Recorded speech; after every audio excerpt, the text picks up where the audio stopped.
Friend, आज की इस वीडियो में हम लोग बात करेंगे नागरिकता अधिनियम के बारे में। हम लोग इंडियन पॉलिटी पढ़ रहे हैं। क्या पढ़ रहे हैं? Indian polity. इंडियन पॉलिटी, तो इंडियन पॉलिटी में हम लोग नागरिकता अधिनियम के बारे में पढ़ेंगे। यानी कि जो मूल नागरिकता अधिनियम 1955 में बनाया गया था, यहां पर हम उसको लिख देंगे नागरिकता अधिनियम।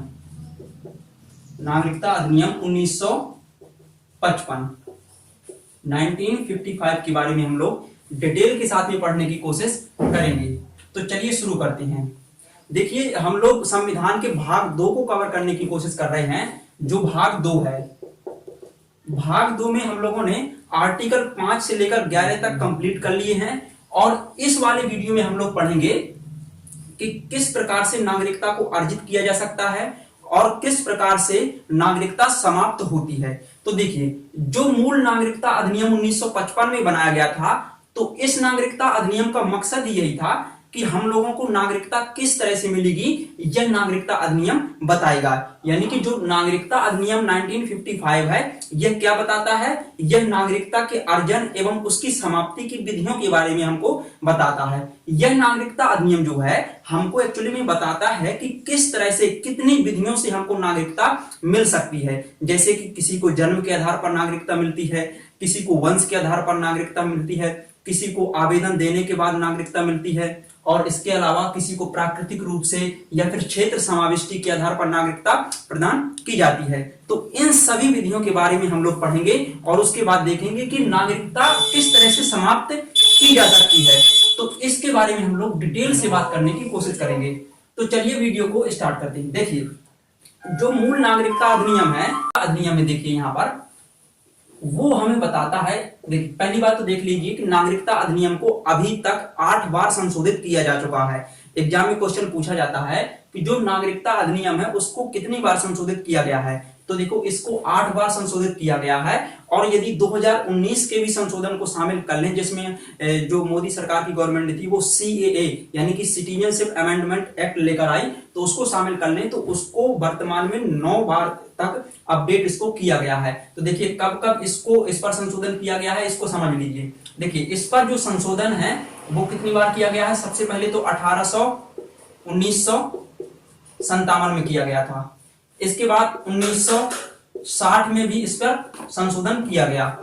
यानी कि 1957 में, 1960 में और 1985 में, 1986 में इसको संशोधित किया गया। इसके बाद 1992 में, और इसके बाद 2003 में इसको संशोधित किया गया, और 2005 में इसको संशोधित किया गया, और इसके अलावा 2015 में, और लास्ट बार जो 2019 में संशोधित किया गया था, जिसमें CAA का जिक्र आया था।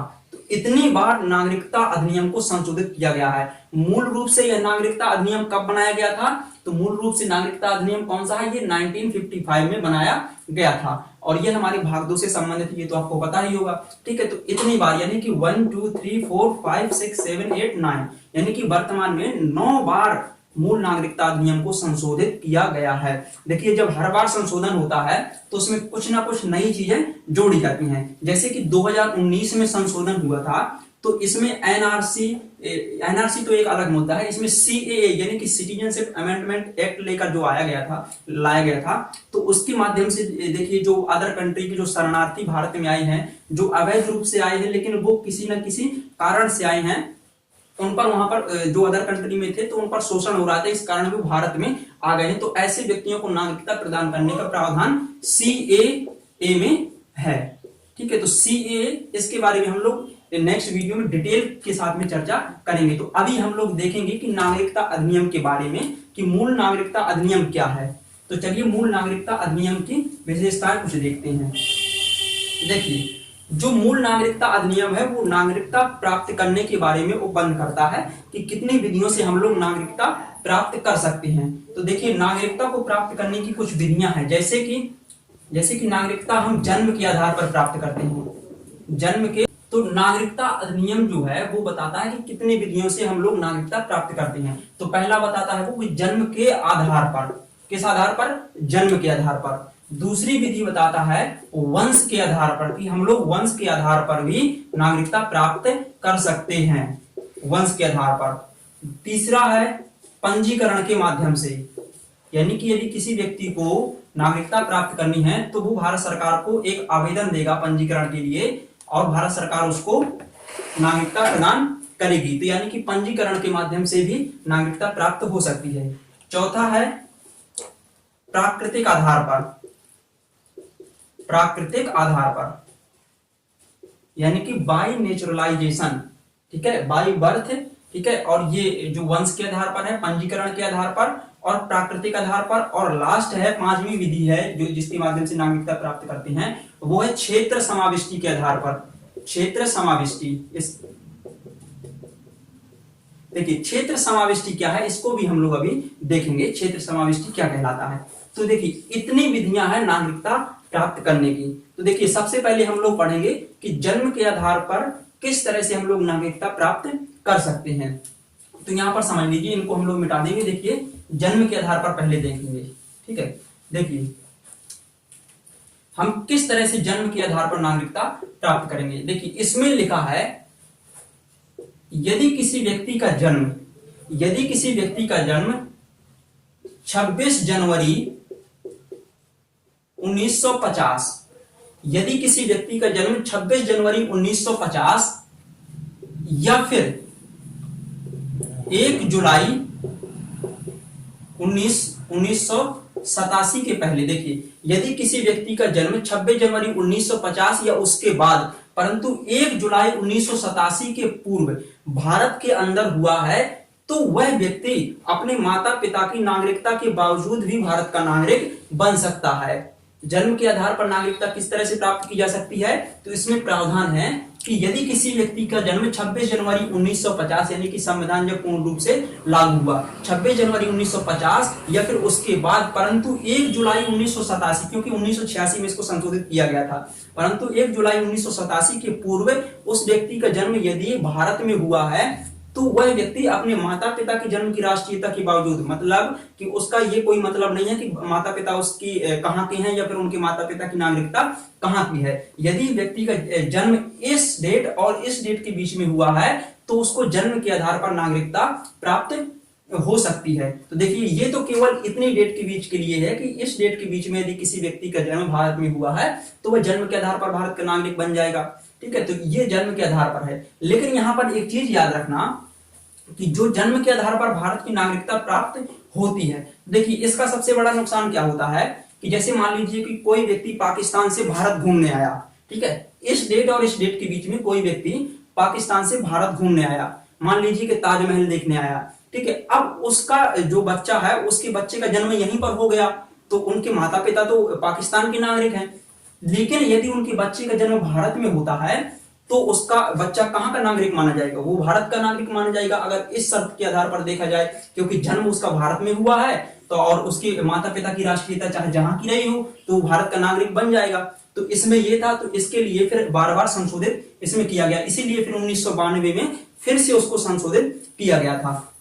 तो जो जन्म के आधार पर नागरिकता है उसकी केवल यही शर्त है। तो यहाँ पर एक बात और याद रखेंगे, यहाँ पर देखिए जन्म के आधार पर नागरिकता प्राप्त करने के लिए वो व्यक्ति एलिजिबल नहीं होंगे। कौन कौन से व्यक्ति एलिजिबल नहीं होंगे? विदेशी राजदूत, जैसे भारत में राजदूत रहते हैं, ठीक है, एम्बेसडर जो फॉरेन कंट्री के यहाँ पर रहते हैं, तो राजदूत जो होते हैं उनके बच्चे जन्म के आधार पर नागरिक नहीं बन सकते हैं भारत का, ठीक है। और इसके अलावा शत्रु देश के बच्चे, शत्रु देश हमारा कौन सा, जैसे कि पाकिस्तान, ठीक है। तो इस यहां पर याद रखें कि विदेशी राजदूत या फिर राजनयिक या फिर शत्रु देश के बच्चे जन्म के आधार पर नागरिक नहीं बन सकते हैं। तो जन्म के आधार पर नागरिकता प्राप्त करने की केवल इतनी ही शर्त है। तो इसको हमने देख लिया। अब देखिए हम देखेंगे कि वंश के आधार पर नागरिकता किस तरह से प्राप्त की जा सकती है। वंश के आधार पर यहां पर हम लोग देखेंगे वंश के आधार पर।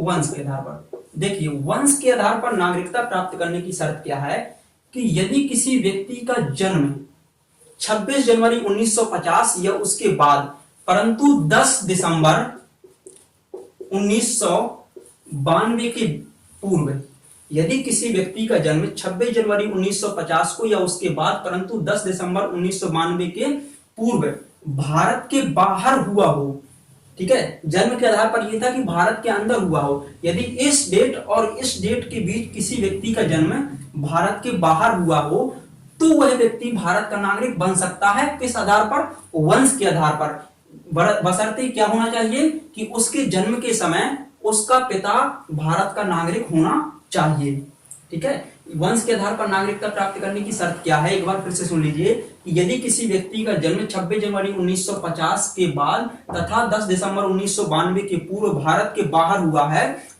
तो वह व्यक्ति अपने पिता की राष्ट्रीयता के अनुसार भारत का नागरिक बन सकता है। यदि उसका पिता भारत का नागरिक है तो वह व्यक्ति भारत का नागरिक बन जाएगा, ठीक है। तो ये है वंश के आधार पर नागरिकता प्राप्त करने की शर्त। इसमें केवल इतनी ही बात लिखी है जो हम वंश के आधार पर नागरिकता प्राप्त करते हैं। अब हम लोग देखेंगे पंजीकरण के माध्यम से नागरिकता किस तरह से प्राप्त की जा सकती है, जो कि तीसरी इसकी विधि है नागरिकता प्राप्त करने की, वो है पंजीकरण के माध्यम से।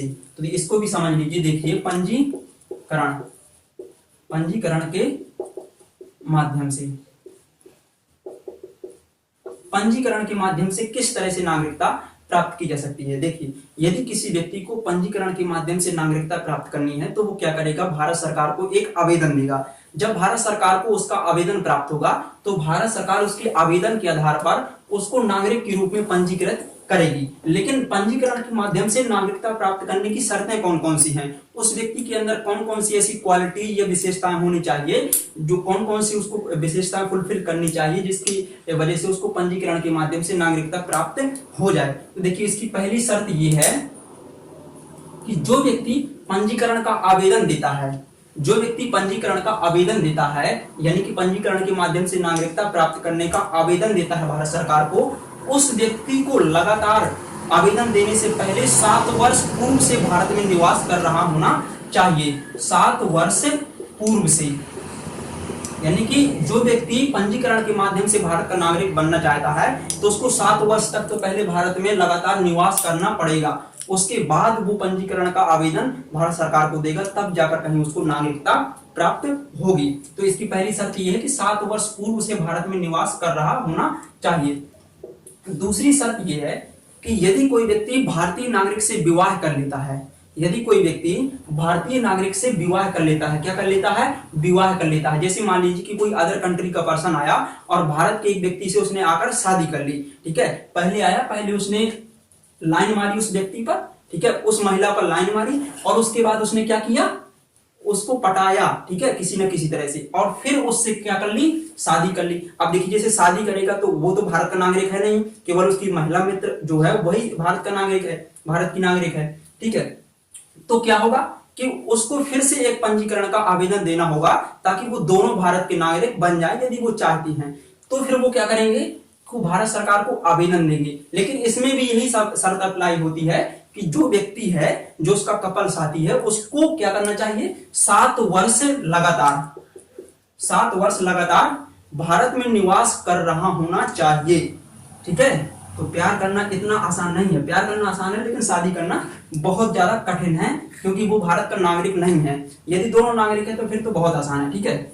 तो यहाँ पर ये याद रखना कि 7 वर्ष उसको भारत में लगातार निवास कर रहा होना चाहिए, तब जाकर दोनों भारत के नागरिक बनेंगे। क्योंकि एक तो ऑलरेडी है, दूसरे को बनने के लिए 7 वर्ष रहना पड़ेगा, उसके पीछे घूमना पड़ेगा। किसके पीछे, अपनी मैडम जी के, ठीक है।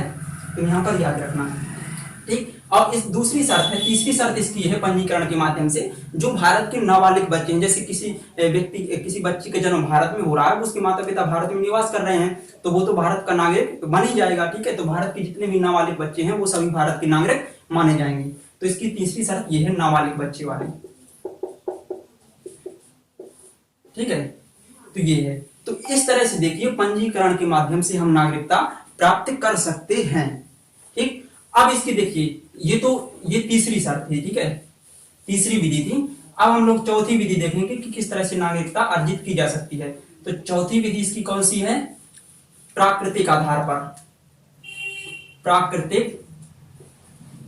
प्राकृतिक आधार पर।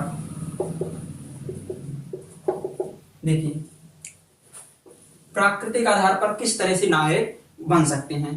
तो इसके लिए भी देखिए, यदि भारत सरकार को आवेदन प्राप्त होता है तो यदि भारत सरकार को उस पंजीकरण का आवेदन प्राप्त होता है तो भारत सरकार क्या करेगी, उस व्यक्ति को प्राकृतिक आधार पर भारत का नागरिक बना देगी, यानी कि बाय नेचुरलाइजेशन वह व्यक्ति भारत का नागरिक बन जाएगा। तो इसमें कौन कौन सी शर्तें हैं, देखिए प्राकृतिक आधार पर नागरिक बनने के लिए यह आवश्यक है, सबसे पहले तो यह है कि उस व्यक्ति को भारत का नागरिक प्राकृतिक आधार पर नहीं बनाया जा सकता, उस व्यक्ति को प्राकृतिक आधार पर भारत का नागरिक नहीं बनाया जा सकता जहां पर भारत के लोग, जिस देश में भारत के लोग प्राकृतिक आधार पर नागरिक नहीं बन सकते हैं। बात समझ में आई? इसका मतलब ये है कि यदि हम लोग अमेरिका में नागरिकता प्राप्त नहीं कर सकते हैं, जैसे मान लीजिए कि हम अमेरिका में जाएं, भारत से अमेरिका में जाएं, तो यदि अमेरिका की सरकार हमको नागरिकता प्राप्त नहीं कराती है या फिर प्राकृतिक रूप से हमको नागरिकता नहीं देती है, तो हम लोग भी अमेरिका के लोगों को प्राकृतिक आधार पर नागरिकता नहीं देंगे। यानी कि उस व्यक्ति को भारत का प्राकृतिक आधार पर नागरिक नहीं बनाया जा सकता है जिस देश की सरकार हमारे देश के लोगों को नागरिकता नहीं देती है। ठीक है, तो इसमें पहली शर्त यही रहेगी कि जहां पर हम लोग प्राकृतिक आधार पर नागरिकता प्राप्त कर सकते हैं तो उस देश के लोगों को हम भी प्राकृतिक आधार पर नागरिकता दे देंगे। तो इसकी पहली शर्त ये है। दूसरी शर्त ये है कि जिस व्यक्ति को प्राकृतिक आधार पर भारत का नागरिक बनना है तो उसका चरित्र जो है वो अच्छा होना चाहिए। क्या होना चाहिए? चरित्र उसका अच्छा होना चाहिए। ठीक है, तो इसको याद रखेंगे, उसका चरित्र भी ठीक ठाक ही होना चाहिए। उसका व्यवहार ऐसा नहीं है कि वो भारत में आकर संविधान का उल्लंघन करता है या तिरंगे झंडे का अपमान करता है, भारत की सरकार को गालियां देता है, ये सब नहीं चलेगा। ठीक है, तो उसका चरित्र अच्छा होना चाहिए, तो वो व्यक्ति प्राकृतिक आधार पर भारत का नागरिक बन जाएगा। तीसरी शर्त क्या है कि जिस व्यक्ति को, तीसरी बहुत ही इंपॉर्टेंट शर्त है, इसकी एग्जाम में बहुत ज्यादा पूछी जाती है, कि जिस व्यक्ति को प्राकृतिक आधार पर नागरिक बनना है उसको जो संविधान की 8वीं अनुसूची में, देखिए जो 8वीं अनुसूची में भाषाएं हैं, कितनी भाषाएं हैं 8वीं अनुसूची में? कुल 22 भाषाएं हैं। ठीक है, कितनी भाषा है 8वीं अनुसूची में? कुल 22 भाषाएं हैं, 22। ठीक है, तो जो 22 भाषाएं हैं उनमें से किसी एक भाषा का अच्छा ज्ञान होना चाहिए। यानी कि जिस व्यक्ति को प्राकृतिक आधार पर भारत का नागरिक बनना है तो उसको 8वीं अनुसूची की 22 भाषाओं में किसी एक दो भाषा का अच्छा ज्ञान होना चाहिए। जो 8वीं अनुसूची है इसमें कुल वर्तमान में कितनी भाषाएं हैं? 22 भाषाएं हैं। और पहले इसमें कितनी थी?